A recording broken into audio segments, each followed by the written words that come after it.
श्री गणेशाय नमो नमः। संक्षिप्त ब्रह्म पुराण की जय। द्विविध का वध, यदुकुल का संहार, अर्जुन का पराभव और पांडवों का महाप्रस्थान। व्यास जी कहते हैं, मुनियों बलशाली भगवान बलराम जी ने जो और पराक्रम किया था वह भी सुनो। द्विध नाम से प्रसिद्ध एक महापराक्रमी वानर था जो देवद्रोही दैत्यपति नरकासुर का मित्र था। उसने देवताओं से वैर बांध लिया था। वह कहता था, श्री कृष्ण ने देवताओं के कहने से ही बलवान नरकासुर का वध किया है, अतः मैं समस्त देवताओं से इसका बदला लूंगा। इस निश्चय के अनुसार वह यज्ञों का विध्वंस और मर्त्यलोक का विनाश करने लगा। अज्ञान से मोहित होने के कारण उसने साधु पुरुषों की मर्यादा तोड़ डाली और देहधारी जीवों का संहार आरंभ कर दिया। वह चंचल वानर देश नगर और गांवों में आग लगाने लगा। कहीं कहीं पर्वत गिराकर गांवों आदि को कुचल डालता, पर्वतों को उखाड़कर समुद्र के जल में डाल देता था और स्वयं भी समुद्र के भीतर घुसकर उसका मंथन आरंभ कर देता था। इससे क्षुब्ध होकर समुद्र अपनी सीमा लांघ कर आगे बढ़ जाता था और तट पर बसे हुए गांवों तथा नगरों के डुबो देता था।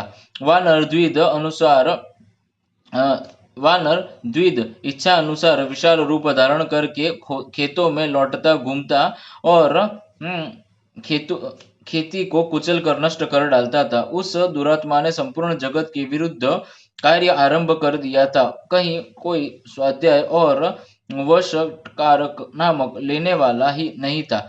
सब संसार अत्यंत दुखित हो गया था। एक दिन रैवत पर्वत के उद्यान में बलभद्र जी तथा महाभागा रेवती विहार कर रहे थे। उनके साथ और भी सुंदर स्त्रियां भी बलभद्र जी रमणियों के बीच में विराजमान थे और वे उनके सुयश का गान कर रही थी। इसी समय द्विविद भी वहां आया और उनके सम्मुख खड़ा हो उन्हीं की नकल करने लगा। वह दुष्ट वानर उन युवतियों की ओर देख देख कर जोर जोर से हंसने लगा। यह देखकर बलभद्र जी ने कुपित होकर उसे डांटा, किंतु उनके डांटने की परवाह न करके वह किलकारी मारने लगा। तब बलराम जी ने उठकर बड़े रोष के साथ मुसल हाथ में लिया। उधर वानर ने भी एक भयंकर शिलाखंड उठा लिया और उसे बलभद्र जी पर चलाया, किंतु उन्होंने मुसल से मारकर उस शिला के सहस्त्रों टुकड़े कर दिए। द्विविद ने बलराम जी के मुसल का वार बचाकर उनकी छाती में बड़े वेग और रोष के साथ घुसा मारा। यह देखकर बलराम जी ने भी क्रोध से भरकर मुक्के से उसके मस्तक पर प्रहार किया। इससे वह रक्त वमन करता हुआ निर्जीव होकर पृथ्वी पर गिर पड़ा। गिरते समय उसके शरीर के आघात से उस पर्वत शिखर के सैकड़ों टुकड़े हो गए, मानो उस पर वज्र गिरा हो। उस समय देवता बलराम जी के ऊपर फूलों की वर्षा तथा उनकी बुरी बुरी प्रशंसा करने लगे और अब बोले, वीर आपने यह बड़ा अच्छा कार्य किया। यह दुष्ट वानर दैत्य पक्ष का सहायक था, तो इसने संपूर्ण जगत को संकट में डाल रखा था। सौभाग्य की बात है कि आज यह मारा गया। इस प्रकार इस पृथ्वी को धारण करने वाले परम बुद्धिमान बलराम जी के अनेक अद्भुत पराक्रम है जिनकी कोई गणना नहीं हो सकती। इस तरह इस जगत का उपकार करने के लिए बलराम सहित भगवान श्री कृष्ण ने दैत्यों और दुष्ट राजाओं को वध किया। फिर अर्जुन के साथ मिलकर भगवान ने अनेक अक्षौणी सेनाओं का वध कर इस पृथ्वी का भार उतारा। इस प्रकार संपूर्ण दुष्ट राजाओं का संहार करके भूभार उतारने के पश्चात उन्होंने ब्राह्मणों के शाप को निमित्त बनाकर अपने कुल का भी संहार कर डाला। अंत में स्वयं भू श्री कृष्ण द्वारिकापुरी छोड़कर अपने अंशभूत बलराम आदि के साथ पुनः अपने आश्रयभूत परम धाम को चले गए। मुनियों ने पूछा, भगवान ने ब्राह्मणों के शापों को निमित्त बनाकर किस प्रकार अपने कुल का संहार किया? व्यास जी बोले, एक समय की बात है, पिंडारक नाम के महातीर्थ में विश्वामित्र, कण्व तथा महामुनि नारद पधारे थे। वहां यदुकुल के कुमारों ने उनका दर्शन किया। वे सभी कुमार यौवन के मद में उन्मत्त थे, अतः भावी की प्रेरणा से उन्होंने जाम्बवंती कुमार सांब को स्त्री के वेश में विभूषित किया और मुनियों को प्रणाम करके विनीत भाव से पूछा, महर्षि, यह स्त्री पुत्र की अभिलाषा रखती है, बताइए यह अपने पेट से क्या जनेगी। वे महर्षि दिव्य ज्ञान से संपन्न थे, तथापि यदु कुमारों ने उनके साथ छल किया। यह देख उत्तम व्रत का पालन करने वाले उन महर्षियों ने यादवों के नाश के लिए शाप देते हुए कहा, यह स्त्री एक मुसल पैदा करेगी जिससे संपूर्ण यदुकुल का संहार हो जाएगा। उनके यो कहने पर यदु कुमारों ने पुरी में जाकर राजा उग्रसेन को सब हाल कह सुनाया। सांब के पेट से मुसल पैदा हुआ। उग्रसेन ने यह मुसल के लोहे को कुटवा कर चूर्ण बना दिया और उसे समुद्र में फेंक दिया। वह चूर्ण एरका नाम की घास के रूप में उत्पन्न हुआ। मुसल का जो लोहा था उसे चूर्ण कर देने पर भी उसका एक टुकड़ा बच रह गया। उसे यादव गण किसी प्रकार भी चूर्ण न कर सके। उसकी आकृति तोमर के समान थी। वह टुकड़ा भी समुद्र में फेंक दिया गया, किंतु उसे एक मत्स्य ने निगल लिया। उस मत्स्य को मच्छरों ने जाल बिछाकर पकड़ लिया। जब उसका पेट चीरा गया तब वह लोहा निकला और उससे जरा नामक व्याध ने ले लिया। भगवान श्री कृष्ण इन सभी बातों को अच्छी तरह जानते थे, तो भी उन्होंने विधाता के विधान को बदलना नहीं चाहा। इसी बीच में देवताओं ने भगवान श्री कृष्ण के पास अपना दूत भेजा। उसने एकांत में भगवान को प्रणाम करके कहा, भगवान वसु, अश्विनी कुमार, मरुदगण, आदित्य, रुद्र तथा साध्य आदि देवताओं के साथ इंद्र ने मुझे दूत बनाकर भेजा है। प्रभु, देवगण आपसे जो निवेदन करना चाहते हैं वह इस प्रकार है, सुनिए। देवताओं के प्रार्थना करने पर आपने जो इस पृथ्वी का भार उतारने के लिए अवतार लिया था, उसे आज 100 वर्ष अधिक हो गए। दुराचारी दैत्य मारे गए, पृथ्वी का भार उतर गया। अब देवता आपसे सन्नाथ होकर स्वर्ग में निवास करे। जगन्नाथ, यदि आपको स्वीकार हो तो अब अपने परम धाम को पधारे। श्री भगवान बोले, दूत, तुम जो कुछ कहते हो वह सब मैं जानता हूँ, इसीलिए मैं यादवों के संहार का कार्य आरंभ कर दिया है। यदि यदुवंशियों का संहार न हो तो यह पृथ्वी पर बहुत बड़ा भार रह जाएगा। अतः मैं 7 रात के भीतर जल्दी ही इस भार को भी उतार डालूंगा। जिस प्रकार मैंने द्वारिकापुरी बसाने के लिए समुद्र में भूमि मांगी थी, उसी प्रकार उसे वह भूमि लौटा भी दूंगा और यादवों का संहार करके यह अपने परम धाम को जाऊंगा। देवराज इंद्र तथा देवताओं को यो मानना चाहिए कि मैं बलराम जी के साथ अब अपने धाम में आ ही गया। इस पृथ्वी के भार रूप जो जरासंग आदि राजा थे वे मारे गए, तथापि इन यदुवंशियों का भार अब उनसे भी बढ़कर है। अतः पृथ्वी के इस महाभार को उतार कर ही मैं देवताओं की रक्षा के लिए अपने धाम में जाऊंगा। भगवान वासुदेव के यो कहने पर देवदूत उन्हें प्रणाम करके दिव्य गति से देवराज के समीप चला गया। इधर द्वारिकापुरी में दिन रात विनाश के सूचक दिव्य भौम एवं अंतरिक्ष संबंधी उत्पात होने लगे। उन्हें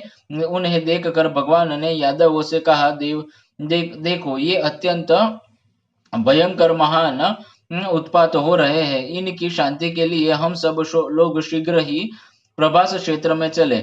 उस समय महान भगवत भक्त उद्धव जी ने श्री हरि को प्रणाम करके कहा, भगवान, अब मुझे क्या करना चाहिए, इसके लिए आज्ञा दे। मैं समझता हूँ कि आप इस समस्त यादव कुल का संहार करना चाहते हैं, क्योंकि मुझे ऐसे निमित्त दिखाई देते हैं जो इस कुल की विनाश की सूचना देने वाले हैं। श्री भगवान बोले, उद्धव, तुम मेरी कृपा से प्राप्त हुई दिव्य गति के द्वारा गंधमादन पर्वत पर पवित्र निरिकाश्रम तीर्थ में चले जाओ, वहाँ श्री नारायण का स्थान है, वहाँ की भूमि बड़ी पवित्र है, उस तीर्थ में मेरा चिंतन करते हुए निवास करो, फिर मेरी कृपा से तुम्हें उत्तम सिद्धि प्राप्त होगी।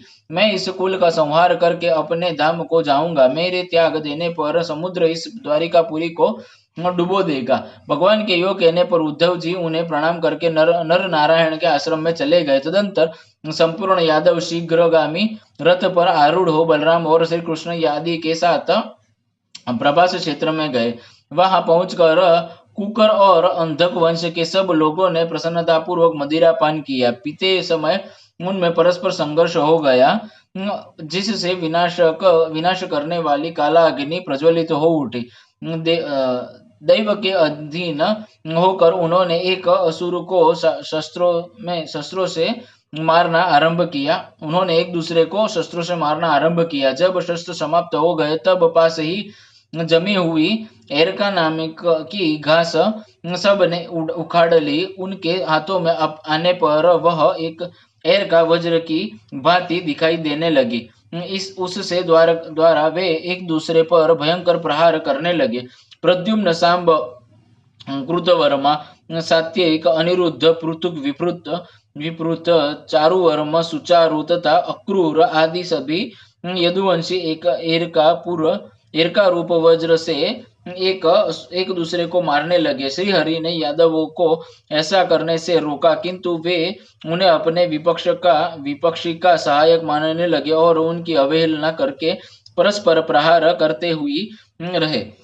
इससे भगवान श्री कृष्ण को भी क्रोध हो गया, अतः उन्होंने भी उनका वध करने के लिए मुट्ठी भर एरका उखाड़ लिया। हाथ में आते ही वह एरका लोहे का मुसल बन गई।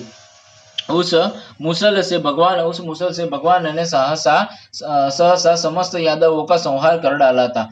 तब अन्य यादव आपस में ही लड़कर नष्ट हो गए। तदंतर भगवान श्री कृष्ण का जैत्र नामक रथ दारुक के देखते समुद्र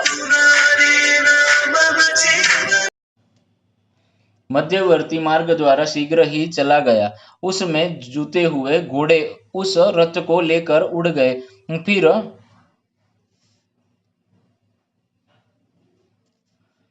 फिर शंख, चक्र, गदा, शार्दूल, धनुष, दोनों अक्षय तुणीर और खड्ग, ये सभी अस्त्र शस्त्र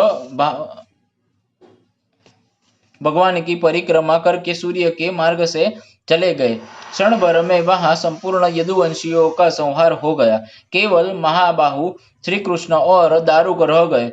उन दोनों ने घूमते हुए आगे जाकर देखा, बलराम जी एक वृक्ष के नीचे आसन लगाकर बैठे हैं और उनके मुंह से एक विशाल नाग निकल रहा है। वह महाकाय सर्प उनके मुख से निकलकर सिद्धों और नागों से पूजित हो समुद्र की ओर चला गया। समुद्र ने सामने आकर उसे अर्घ्य दिया। तत्पश्चात वह श्रेष्ठ नागों से पूजित हो समुद्र में जल में प्रवेश कर गया। इस प्रकार बलराम जी का प्रयाण देखकर श्री कृष्ण ने दारुक से कहा, तुम द्वारका में जाकर यह सब वृतांत वासुदेव जी तथा राजा उग्रसेन से कहो। बलराम जी चले गए। यदुवंशियों का संहार हो गया और मैं भी योगस्थ होकर परमधाम को चला जाऊंगा। ये सब बातें बताकर द्वारिकावासी मनुष्य और उग्रसेन से यह भी कहा कि अब इस संपूर्ण द्वारिकापुरी को समुद्र डुबो देगा, अतः आप लोग यहाँ से जाने के लिए रथों को सुसज्जित करके अर्जुन के आगमन की प्रतीक्षा करें। जब अर्जुन द्वारका से निकले तब कोई भी वहां न रहे, सब लोग अर्जुन के साथ ही चले जाएं। द्वारुक, तुम कुंती नंदन अर्जुन से भी जाकर मेरी ये बातें कहो। द्वारका में जो मेरी स्त्रियां हैं उनकी वे यथाशक्ति रक्षा करेंगे। यह कहकर अर्जुन को साथ ले तुम द्वारका में आना और सबको बाहर निकाल ले जाना। यह अब यदुकुल में अनिरुद्ध कुमार वज्रनाभ राजा होंगे।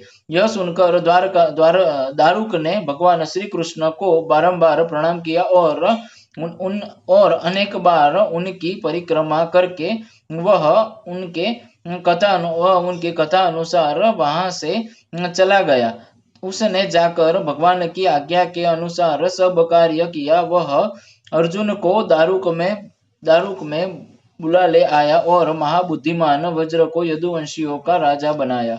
उधर भगवान श्री कृष्ण ने वासुदेव स्वरूप पर ब्रह्म को अपने आत्मा में आरोपित करके संपूर्ण भूतों में उनके व्याप्त होने की अवधारणा की और योग युक्त होकर अपने एक पैरों को दूसरे पैर के घुटने पर रखकर बैठे। वे ब्राह्मण दुर्वासा के वचन का मान रखना चाहते थे। उसी समय जरा नामक व्याध उस और आ निकला। उसने मूसल के बचे हुए लोह खंड का बाण बनाकर उसे धारण कर रखा था। भगवान का चरण उसे मृग के आकार का दिखाई दिया। उसने देखकर वह खड़ा हो गया और उसी तोमर से उसने भगवान के पैरों को बींध डाला। जब वह उनके समीप गया तब वे उसे 4 भुजाधारी मनुष्य के रूप में दृष्टिगोचर हुए। भगवान को देखते ही वह उनके चरणों में पड़ गया और बारंबार कहने लगा, प्रभु प्रसन्न होइए। मैंने अनजाने में हरिण के धोखे से यह अपराध किया है, अतः क्षमा कीजिए। तब भगवान ने उसे कहा, व्याग मुझे तनिक भी भय नहीं है, तू मेरे प्रसाद से इंद्रलोक में चला जा। भगवान के इतना ही कहते हुए वह विमान आ पहुंचा और वह व्याग उस पर बैठकर भगवान की कृपा से स्वर्गलोक को चला गया। उसने चले जाने पर भगवान श्री कृष्ण ने त्रिविध गति को पार करके अपने आत्मा को अव्यय, अचिंत, अमल, अजन्मा, अजर, अविनाशी, अप्रमेय, अखिलात्मा एवं ब्रह्मण भूत अपने ही वासुदेव स्वरूप में लीन कर लिया। तत्पश्चात अर्जुन ने संपूर्ण यादवों का विधि पूर्वक प्रेत कर्म अर्धदेही संस्कार किया। फिर वज्र आदि सब लोगों को साथ ले वे द्वारका से बाहर निकले। श्री कृष्ण की हजारों पत्नियां भी साथ ही थी। उन सब की रक्षा करते हुए कुंती नंदन अर्जुन धीरे धीरे चले।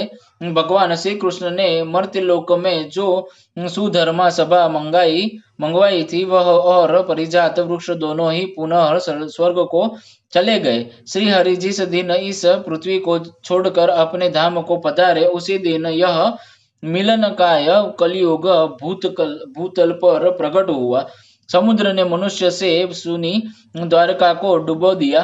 केवल भगवान श्री कृष्ण का मंदिर वह अब भी नहीं डूबता। वह भगवान श्री कृष्ण नित्य विराजमान रहते हैं। वह परम पवित्र भगवान धाम संपूर्ण पातकों का नाश करने वाला है। भगवान श्री कृष्ण की लीलाओं से युक्त उस पवित्र स्थान का दर्शन करने से मनुष्य सब पापों से मुक्त हो जाता है। अर्जुन द्वारिका वासियों को साथ ले प्रचुर धन धान्य से संपन्न पंचग्न पंजाब देश में जा पहुंचे। वहां उन्होंने सब लोगों के साथ एक स्थान पर पड़ाव डाला। वह बहुत से लुटेरे रहते थे। उन्होंने देखा एकमात्र धनुर्धर अर्जुन ही बहुत सी अनाथ स्त्रियों के साथ लिए जाता है। तब उनके मन में लोभ उत्पन्न हुआ। लोभ से उनकी विचार शक्ति नष्ट हो गई। अतः वे अत्यंत दुर्मद पापाचारी अभीर एकत्रित होकर आपस में सलाह करने लगे।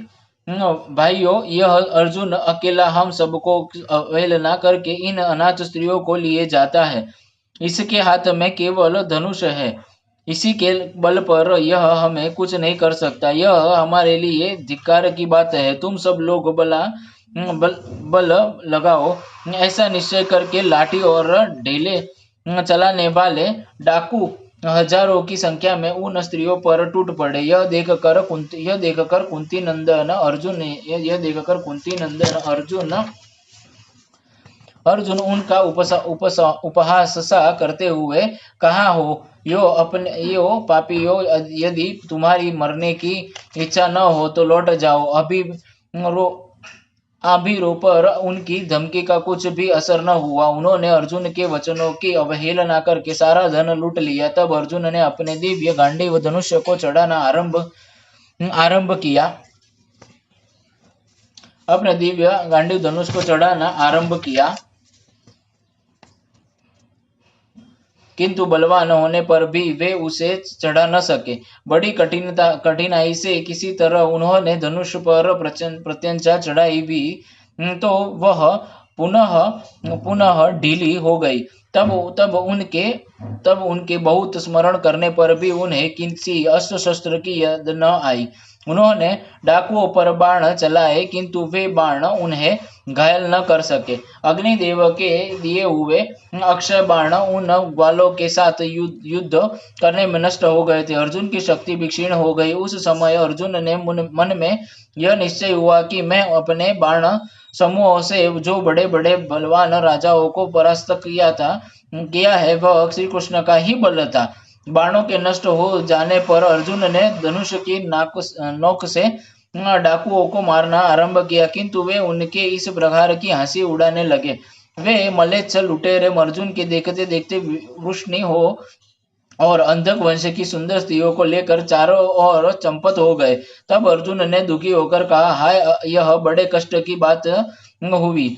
अहो, भगवान श्री कृष्ण ने मुझे अकेला छोड़ दिया। यो कहकर वे फूट फूट कर रोने लगे और रोते रोते ही बोले, हाय, यही वही धनुष है, वे ही बाण है, वही रथ है और वही घोड़े है, किंतु आज सब एक साथ ही नष्ट हो गए। अहो देव बड़ा प्रबल है। महात्मा श्री कृष्ण के बिना मुझे सामर्थ्य रहते हुए नीच पुरुषों से अपमानित होना पड़ा। वे ही मेरा भुजाएं बढ़ी मुष्टिका और वही मैं अर्जुन, किंतु उन पुण्य पुरुष श्री कृष्ण के बिना आज सब कुछ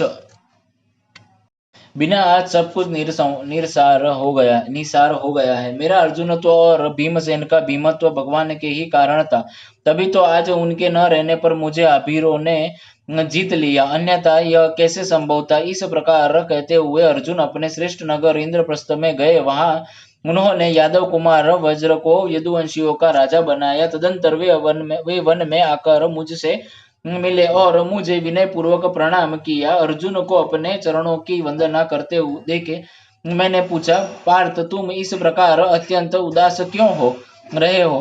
तुमसे किसी ब्राह्मण की हत्या तो नहीं हो गई है, अथवा विजय की आशा भंग होने से तुम्हें दुख हो रहा है? इस समय तुम सर्वथा श्रीहीन हो गए हो। तुमने किसी अगम्य स्त्री से रमण तो नहीं किया है, जिससे तुम्हारी कांति फीकी पड़ गई है। यह कहीं निम्न श्रेणी के मनुष्यों ने तुम्हें युद्ध में परास्त कर दिया है। मेरे ऐसा प्रश्न करने पर अर्जुन ने लंबी सांस छोड़ते हुए कहा, भगवान सुनिए, जो हमारे तेज बल वीर पराक्रम श्री और कांति थे, वे भगवान श्री कृष्ण हम लोगों को छोड़कर चले गए। मुने जो महान होकर भी साधारण मनुष्य की भांति हमसे हंस हंस कर बातें किया करते थे, उन्होंने बिना आज हम तीनों के पुतलों की भांति सारा ही न हो गए हैं। मेरे दिव्यास्त्रों, दिव्य बाणों और गांडीव धनुष जो मूर्तिमान सार थे, वे भगवान पुरुषोत्तम हमें छोड़कर चले गए हैं। जिनकी कृपा दृष्टि से लक्ष्मी, विजय, संपत्ति और उन्नति ने कभी हमारा साथ नहीं छोड़ा, वे भगवान गोविंद हमें छोड़कर चले गए हैं। जिनके प्रभाव रूपी अग्नि से भीष्म, द्रोण, कर्ण और दुर्योधन आदि वीर जलकर भस्म हो गए, उन भगवान श्री कृष्ण ने इस भूमंडल को त्याग दिया है। तात चक्रपाणी गोविंद ने विरह में केवल मैं ही नहीं, यह सारी पृथ्वी ही यौवन, श्री और कांति से ही न प्रतीत होती है। जिनकी कृपा से भीष्म आदि वीर आग में पतंगों की भांति मेरे पास आकर भस्म हो गए, आज उन्हीं श्री कृष्ण के बिना मुझे ग्वालों ने हरा दिया। जिनके प्रभाव से मेरा गांडीव धनुष तीनों लोकों में विख्यात हो चुका था, उन्हीं श्री हरि ने बिना उसे अभीरों ने डंडों से तिरस्कृत कर दिया। महामुने, मेरे साथ कई हजार अनाथ स्त्रियां थी और मैं उनकी रक्षा के लिए पूर्ण यत्न कर रहा था, तो भी डाकुओं ने केवल लाठियों के बल पर उन्हें छीन लिया। पितामह, ऐसी अवस्थाओं में मेरा श्रीहीन होना कोई आश्चर्य की बात नहीं है। आश्चर्य तो यह है कि मैं नीच पुरुषों द्वारा अपमान के पंख में साना जाकर भी निर्लज्जता पूर्वक जीवन धारण कर रहा हूँ। व्यास जी कहते हैं, द्विजवर पांडुनंदन महात्मा अर्जुन अत्यंत दुखी और दीन हो रहे थे। उन्हीं उनकी बात सुनकर मैंने कहा, पार्थ तुम लज्जा न करो, शोक में भी न पड़ो, सोचो और समझो, संपूर्ण भूतों में काल की ऐसी ही गति है। पांडुनंदन, प्राणियों को उन्नति और अवनति का कारण काल ही है। यह जो कुछ होता है और हुआ है सब काल मूलक ही है। यह जानकर तुम धैर्य धारण करो। नदी, समुद्र, पर्वत, संपूर्ण पृथ्वी, देवता, मनुष्य, पशु, वृक्ष और सांप, बिच्छू आदि सब भूतों को काल ने ही अत्यंत उत्पन्न किया है और काल के ही द्वारा ही पुनः उनका संहार होगा। यह सारा प्रपंच काल स्वरूप ही है। यह जानकर शांत हो जाओ। धनंजय, तुमने श्री कृष्ण की जैसी महिमा बतलाई है वह वैसी ही है। उन्होंने पृथ्वी का भार उतारने के लिए ही यहाँ अवतार लिया था। तब जब पृथ्वी पर भार अधिक हो गया और वह दबने लगी, तब वह देवताओं के पास गई थी। उसके लिए इच्छा अनुसार रूप धारण करने वाले श्री हरि अवतार ग्रहण किया था। वह कार्य पूर्ण हो गया। संपूर्ण दुष्ट राजा मारे गए। तब वृक्षिणी और अंधक वंश का भी संहार हो गया। अब इस भूतल पर भगवान के करने योग्य कोई कार्य शेष नहीं रह गया था। अतः अवतार को कार्य पूरा करके वे इच्छानुसार अपने धाम को चले गए। देव भगवान श्री कृष्ण की सृष्टि के समय संसार की सृष्टि और पालन के समय पालन करते हैं तथा वे ही संहार काल में संपूर्ण जात का संहार करने में समर्थ होते हैं। जैसा कि इस समय भी उन्होंने दुष्ट राक्षसों का संहार किया था। अतः पार्थ, तुम्हें अपनी पराजय में दुख नहीं मानना चाहिए, क्योंकि अभ्युदय का समय आने पर ही पुरुषार्थ द्वारा बड़े बड़े पराक्रम होते हैं। जिस समय तुमने अकेले ही भीष्म जैसे वीरों का वध किया था, उस समय उनका भी क्या अपने से न्यून पुरुषों के द्वारा पराभव नहीं हुआ था।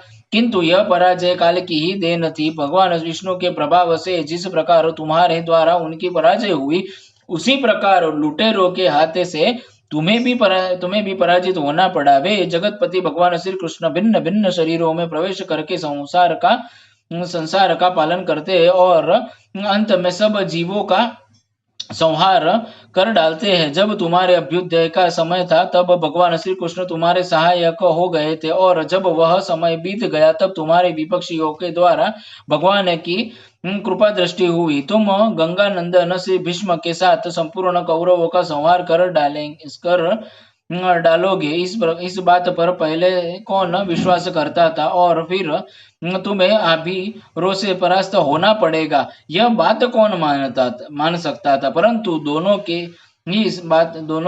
दोनों ही बातें संभव हुई। पार्थ, यह संपूर्ण भूतों में श्री हरि की लीला का ही विलास है। अतः तुम्हें तनिक भी शोक नहीं करना चाहिए। संपूर्ण जगत के स्वामी भगवान श्री कृष्ण ही संपूर्ण यादवों का संहार किया है। तुम लोगों का संहार काल भी समीप ही है, इसीलिए भगवान के तुम्हारे बल, तेज, पराक्रम और महात्मा का पहले ही संहार कर दिया है। जो जन्म ले चुका है उसकी मृत्यु निश्चित है। जो ऊंचे चढ़ चुका है उसका नीचे गिरना भी अवश्य भावी है।